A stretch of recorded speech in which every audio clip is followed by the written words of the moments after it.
नमस्कार, मैं हूं विक्रांत गुप्ता। अब तो फिजा में भी वर्ल्ड कप है। कुछ घंटे बाद भारत और ऑस्ट्रेलिया मतलब भारत के वर्ल्ड कप कैंपेन का आगाज भी होगा। हर तरफ सवाल एक ही है, 1983, 2011 के 2023 में भी भारत वर्ल्ड कप जीत सकता है। अब सवाल आसान भी है, सवाल पेचीदा भी है, निर्भर करता है कि आप इसका जवाब किससे ढूंढ रहे हैं।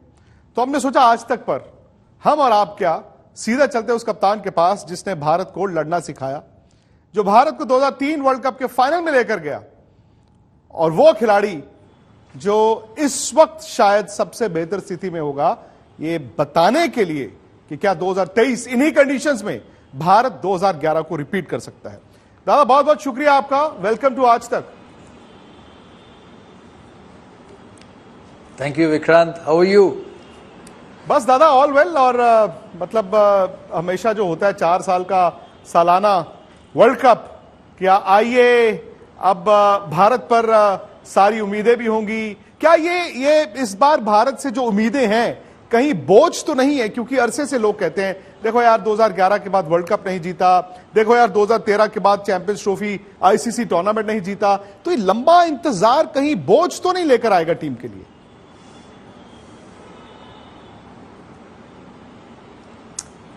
देखिए, प्रेशर मैं समझता हूँ हर वर्ल्ड कप में रहेगा। वो कुछ नया नहीं है भारतीय टीम के लिए या किसी और टीम के लिए जो अच्छी क्रिकेटिंग नेशन है, जो वर्ल्ड कप जीते हैं पहले, वो ऑस्ट्रेलिया हो, वो इंग्लैंड हो, वो पाकिस्तान हो, वो न्यूजीलैंड हो, जो भी हो। क्योंकि जब आप इतनी बड़ी टूर्नामेंट खेलते हैं तो आपको इस चीज़ का सामना करना ही पड़ेगा। प्रेशर ज़रूर होगा भारत के ऊपर और प्रेशर होना भी चाहिए। थोड़ा बहुत प्रेशर रहना बहुत ज़रूरी है और ये टीम को अच्छा परफॉर्मेंस करने में मदद भी करता है। तो मैं प्रेशर से चिंतित नहीं हूँ। मुझे जो चिंता थी इस वर्ल्ड कप से पहले कि सारे प्लेयर्स फिट होंगे या सारे खेलेंगे एक साथ जुड़ के वर्ल्ड कप में, जो पिछले शायद 1.5-2 साल से हुआ नहीं है। क्योंकि कोई ना कोई इंजर्ड होता था, कोई ना किसी को रेस्ट किया जाता था, तो कभी एक साथ मिलके एक अच्छा पूरा जो भारतीय स्ट्रेंथ है वो कभी हमको देखने को नहीं मिला है। बट एशिया कप से आप भी फॉलो किए होंगे, भारत ने एशिया कप जीता, ऑस्ट्रेलिया को हराया। और मैं ये नहीं कह रहा हूँ कि जीता इसीलिए, क्योंकि आप जानते हैं कि गेम में जब कोई टीम जीतता है तो लोगों का उनकी तरफ देखने का रोज ही बदल जाता है। बट मैं खिलाड़ी के तौर, कप्तान के तौर ये नहीं कहूँगा कि भारत एशिया कप जीता है या ऑस्ट्रेलिया को सीरीज हरा है इसीलिए। पिछले 1.5-2 महीने से ये टीम मजबूत टीम देखना बाहर से देखने को लगा है हम सबको, आपको भी शायद लगा होगा कि ऐसा लग रहा है कि इस टीम में सारे फॉर्म में है। बॉलर्स भी अच्छी गेंदबाजी कर रही है, स्पिनर्स भी अच्छी गेंदबाजी कर रहे। तो उसी हिसाब से देखते हुए मुझे लगता है कि ये जो दबाव है भारत के ऊपर ये अच्छा ही होगा। सामने जाके वर्ल्ड कप जीते कि नहीं वो तो बहुत लंबा है, अभी तक टूर्नामेंट शुरू ही नहीं हुई, 45 दिन के बाद हमें पता चलेगा। बट जो प्राइम ऑफिसी है, जो शुरुआत में लग रहा है कि इस टीम में दम लग रहा है, दम वाला टीम लग रहा है, कि सडनली दिखता है कि सॉलिड टीम है ये बड़ी अच्छी बात है। आपने काफी, मैं कहूंगा कि लोगों को राहत भी दी होगी, खुशी भी दी होगी कहकर कि जो आखिरी 1.5-2 महीने की क्रिकेट है, कहते हैं ना, all of it is actually coming together. सामने आपने ऑस्ट्रेलिया को देख लें, आप इंग्लैंड देख लें, एक वक्त शायद एशिया कप से पहले दादा पाकिस्तान की भी बात हो रही थी। लेकिन अब जबकि बुमराह की फिटनेस है, उधर विराट रोहित ने रन बना दिए, केएल राहुल, श्रेयस अय्यर आ गए, तो शायद ये लगता है कि ये सेट पीस जो है भारत का तैयार है। जिस चीज की जरूरत थी वो शायद आहिस्ता आहिस्ता पूरी होती गई है।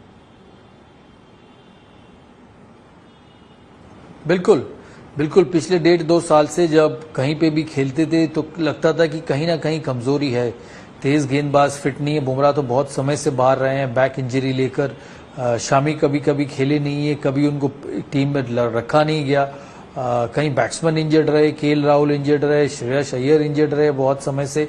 तो लगता था कि कहीं ना कहीं एक गैप हो रहा था इस टीम में, जो इस समय शायद लग नहीं रहा है, क्योंकि सारे फिट है, सारे अच्छे फॉर्म में हैं। ये वर्ल्ड कप भारत में है तो सारे जो कहते हैं ना कि एक्स्ट्रा डिटरमिन्ड है कि अपने शहर में, अपने देश में भारत को जिताना है। और जैसा आपने बिल्कुल कहा कि मजबूत टीम लगने लगा है। दादा 2011 की तरह कोई सिमिलैरिटी आपको दिखती है इस वर्ल्ड कप से ठीक पहले?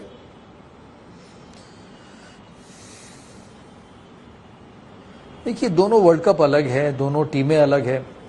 उस टीम में तेंदुलकर था बल्लेबाजी करते हुए भारत के लिए, विराट कोहली है वनडे में जिनका रिकॉर्ड तेंदुलकर के बराबर है वनडे क्रिकेट में, रोहित शर्मा अच्छी फॉर्म में है, शुभमन गिल जो नए खिलाड़ी, इतनी अच्छी बल्लेबाजी की है पिछले 1-1.5 साल से।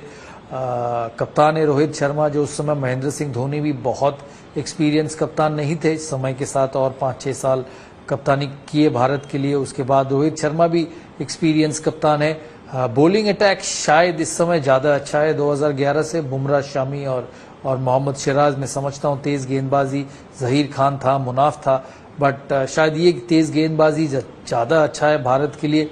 ऑलराउंडर हार्दिक पांड्या, जडेजा शायद उस टीम से ज्यादा अच्छा है। उस समय यूसुफ पठान थे टीम में, इस समय रविंद्र जडेजा है, हार्दिक पांड्या है जो मीडियम पेस ऑलराउंडर करते हैं, ऑलराउंडर है। तो मैं समझता हूँ कहीं कहीं जगह तो ये टीम ज्यादा शक्तिशाली लग रहा है मेरे को 2011 की टीम से। पर MS धोनी का एक अलग एक्स फैक्टर था उस टीम में। MS धोनी, युवराज सिंह, ये दो मेरे लिए बहुत बेहतरीन एक्स फैक्टर था उस 2011 की वर्ल्ड कप टीम में। तो देखते हैं कि हार्दिक पांड्या हो या KL राहुल हो या श्रेयस अय्यर हो, ये एक्स फैक्टर बन के निकल आते हैं कि नहीं इस वर्ल्ड कप में। आपके लिए एक्स फैक्टर कौन हो सकता है?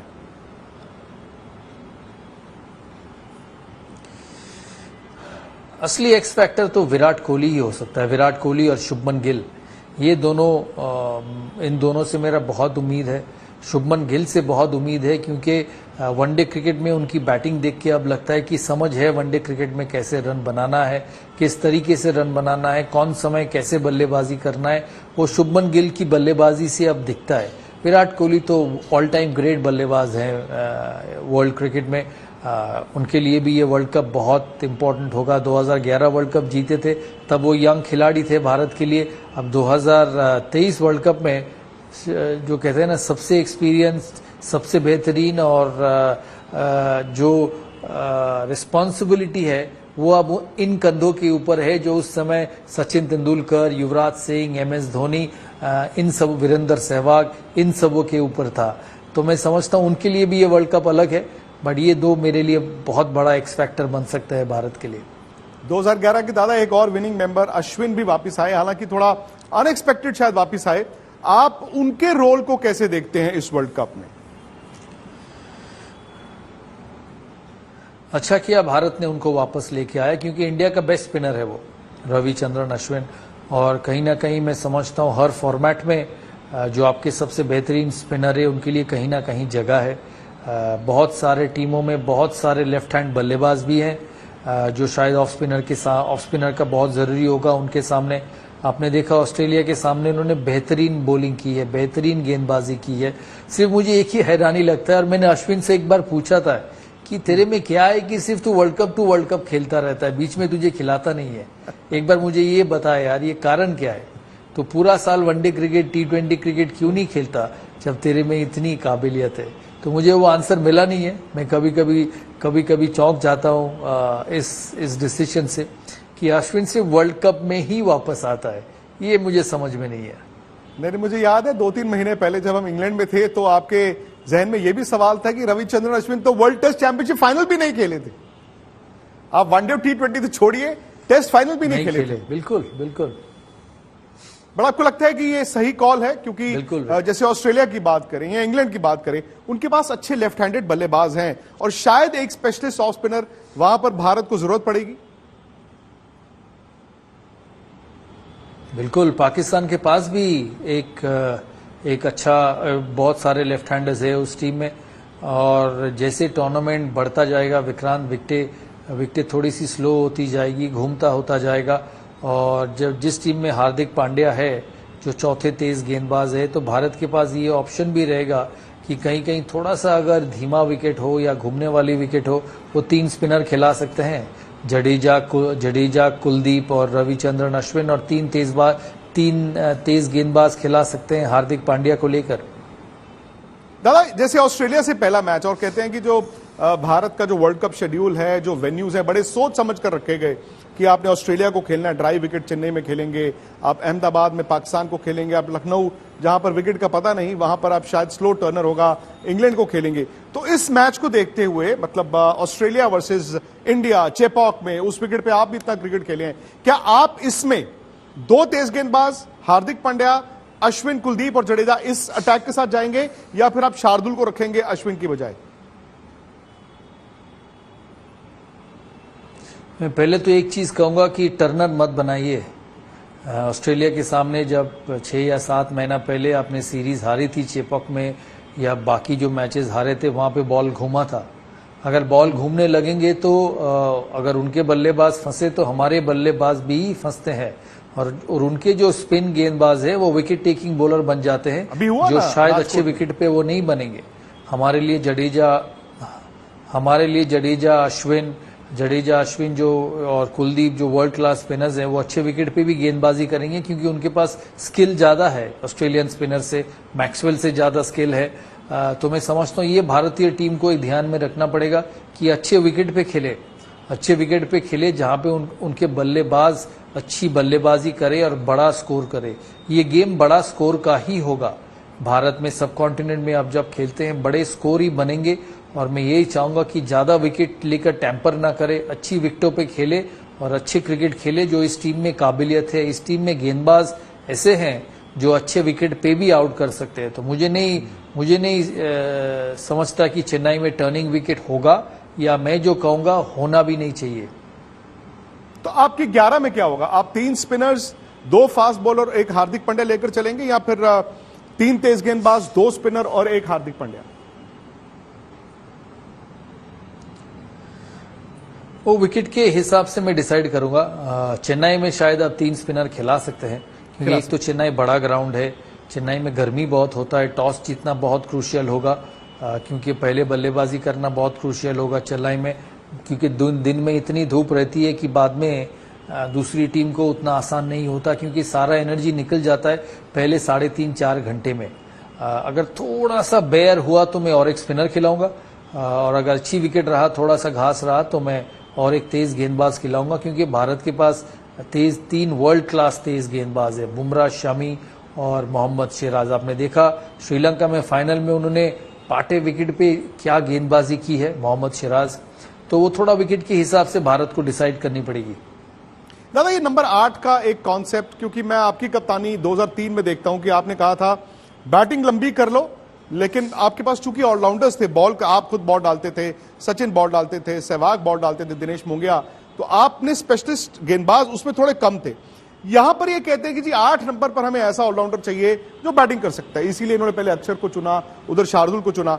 आप out and out 3 fast bowler की फेवर में होंगे अगर कहीं पर चॉइस हो, या फिर 2 फास्ट बॉलर और 1 शार्दुल ठाकुर 8 नंबर की बैटिंग के लिए?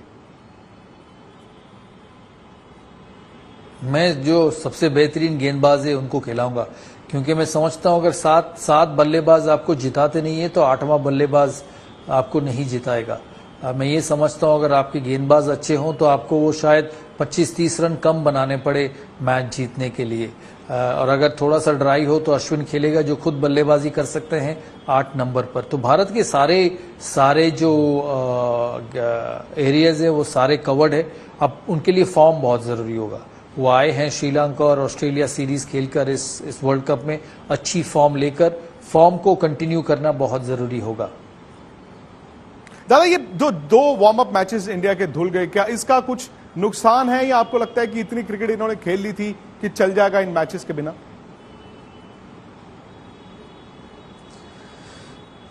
मैं समझता हूं थोड़ा सा अवेयर रहना पड़ेगा।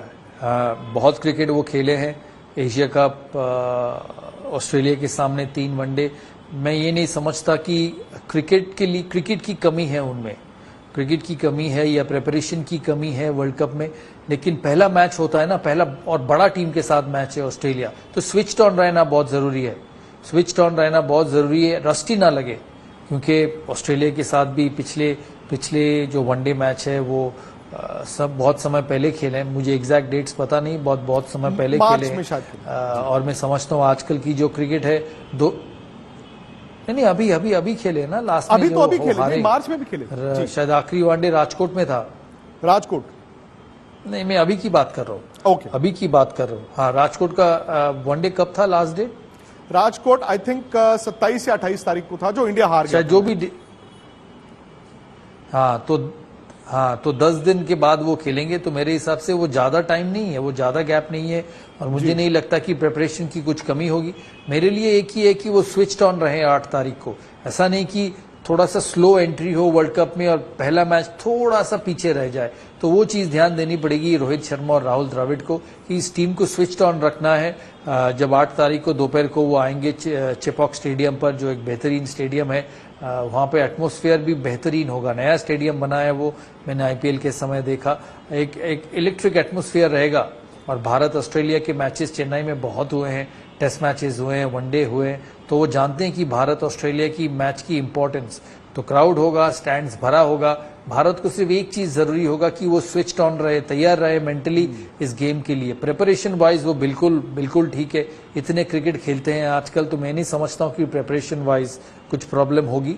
और ये वो फ्रेश जाएंगे चेन्नई में, क्योंकि चेन्नई में बहुत गर्म है विक्रांत, तो वो फिजिकली और मेंटली फ्रेश जाएंगे चेन्नई में, वो एक एडवांटेज है। बट स्विच ऑन रहना बहुत जरूरी होगा। दादा 8, 11 और 14 यानी कि पहले हफ्ते में आप ऑस्ट्रेलिया खेल रहे हैं, फिर कंपैरेटिवली आसान अफगानिस्तान, और फिर पाकिस्तान का हाई प्रेशर गेम। ये शेड्यूल भारत को सूट करेगा कि शुरू में आप 2 बड़ी टीमों को हाई प्रेशर मैचेस में खेल रहे हैं? नहीं, शेड्यूल बिल्कुल परफेक्ट है। वर्ल्ड कप आपको बड़ी टीम ही खेलनी पड़ेंगे, तो मैं समझता हूँ इससे कुछ प्रॉब्लम नहीं है। 28 तारीख को इंग्लैंड के साथ खेलेगा, वो भी बड़ा टीम है, वो कोई छोटा टीम नहीं है। 5 तारीख साउथ अफ्रीका के साथ खेलेंगे, वो कैलकाटा में, वो भी बड़ा टीम है, कोई छोटा टीम नहीं है। वर्ल्ड कप में छोटा टीम होता नहीं है। अफगानिस्तान भी इंडिया को कड़ी टक्कर दी है वर्ल्ड कप में कभी ना कभी। पिछला वर्ल्ड कप इंग्लैंड में वो मैच उतना ईजी नहीं रहा था भारत के लिए। तो मैं समझता हूँ कि हर मैच इंपॉर्टेंट है भारत के लिए। और ये अच्छा है कि ऑस्ट्रेलिया के सामने उनकी शुरुआत है। अगर कहीं वो मैच जीत गए, वो और जीतने की काबिलियत वो रखते हैं, अगर ऑस्ट्रेलिया को हरा देते हैं तो वो कॉन्फिडेंस पूरा टूर्नामेंट आपको आगे लेके जाएगा। पाकिस्तान अच्छा टीम है, मैं उनको छोटा नहीं कर रहा हूँ, लेकिन भारत का रिकॉर्ड पाकिस्तान के सामने बहुत मजबूत है। तो मैं समझता हूँ पाकिस्तान से बड़ा मैच ऑस्ट्रेलिया है भारत के लिए। दादा एक बैटिंग का सवाल जो है डिबेट, वो ये है कि शुभमन गिल, रोहित शर्मा, विराट कोहली, केएल राहुल, हार्दिक पांड्या।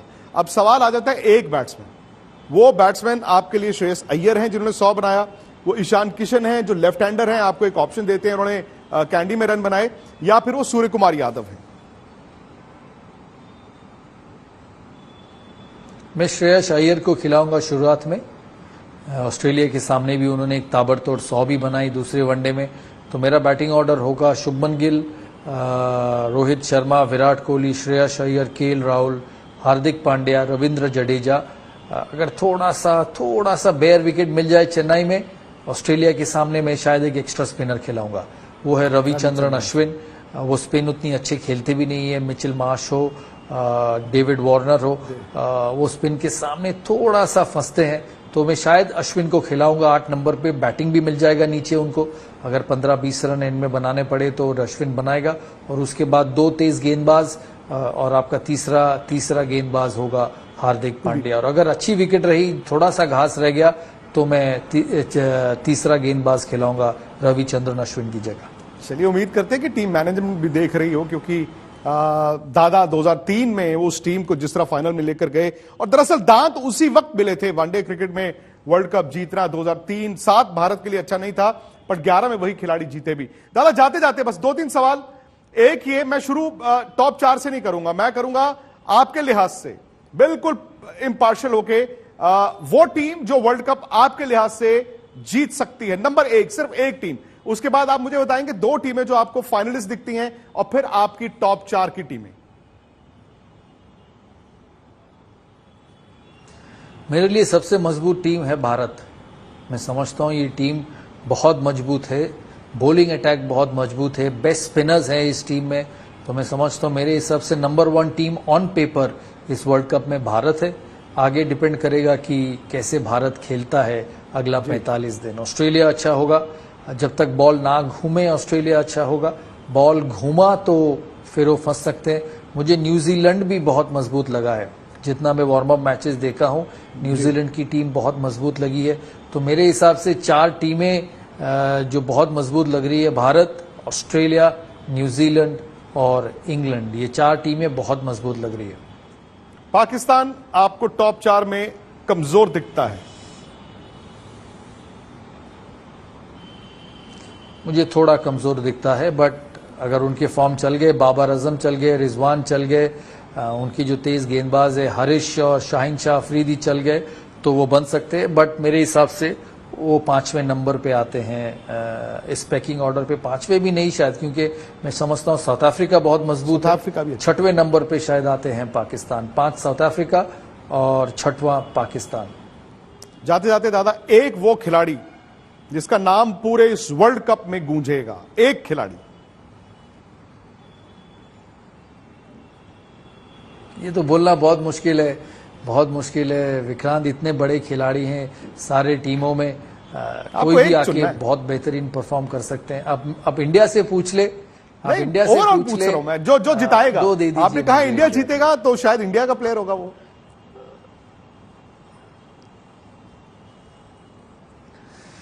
इंडिया का 2 दे दीजिए, मुझे इतना मुश्किल सवाल ना करे, 2 दे दीजिए। दो कहता हूं, शुभमन गिल और जसप्रीत बुमराह, ये दोनों मेरे लिए बहुत इंपॉर्टेंट होंगे इस वर्ल्ड कप में।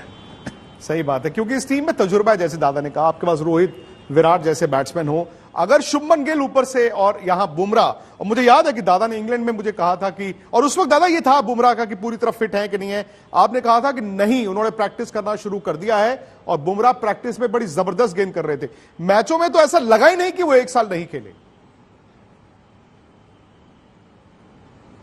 बिल्कुल, क्योंकि क्वालिटी इतना अच्छा है, क्वालिटी और एबिलिटी इतना ज्यादा है, जो जब वापस आते हैं तो नहीं लगता कि इतने समय तक बाहर रहे हैं।